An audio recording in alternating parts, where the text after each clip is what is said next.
దేవుని బిడ్డలారా, మన కళ్ళ ముందు ఒక పురుగు కనిపిస్తూ ఉంటది. ఏ పురుగు అది? గంగుల పురుగు కనబడుతూ ఉంటది, మన కళ్ళకి కనబడుతూ ఉంటది. ఆ పురుగు ఎలాంటిది? ఆ పురుగుని ఎవరైనా ఇష్టపడతారా? ఆ పురుగుని ఎవరికైనా నచ్చుతుందా? ఆ పురుగు చూస్తే చాలా అసహ్యంగా ఉంటుంది. పొరపాటున ఒక గంగుల పురుగు ఈ చెల్లెళ్ళ మధ్యలో, మీ మధ్యలో ఒకవేళ పడింది అనుకోండి, ఏమవుతుంది?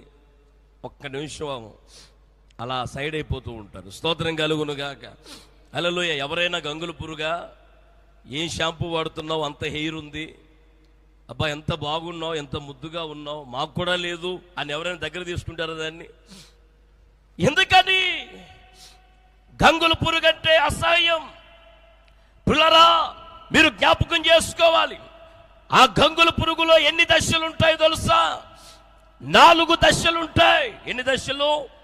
4 దశలు. 1 ఏ దశ? గుడ్డు దశ. 2 ఏ దశ?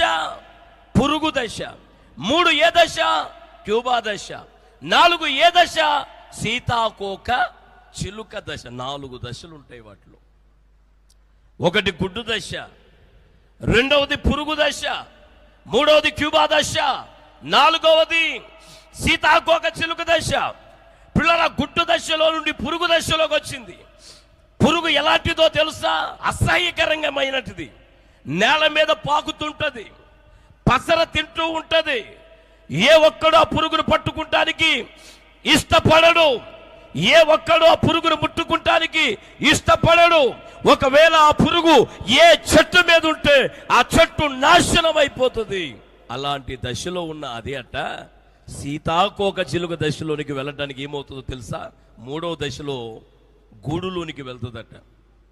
గూడులోనికి వెళ్ళి, గూడులోనికి పోయి, గూడులో ఉండి పశ్చాత్తాపడుతూ, గూడులో ఉండి ఆ దశలో ఏం చేస్తుందో తెలుసా?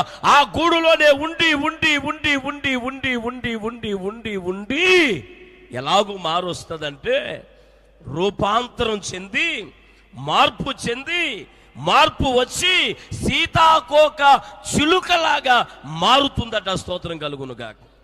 ఏ వ్యక్తి ఏ పురుగుని ఇష్టపడలేదో అదే వ్యక్తి సీతాకోక చిలుక ఒక్కసారి దొరికితే బాగుండు అని పరిగెడతాడట. స్తోత్రం కలుగునుగాక. ఇందాకల పరుగు వేరు, ఇప్పుడు పరుగు వేరు. ఇందాకల దాని నుండి పారిపోవడానికి పరిగెడితే ఇప్పుడు దానిని పట్టుకుంటానికి పరిగెడతాడు. స్తోత్రం కలుగునుగాక. హల్లెలూయా.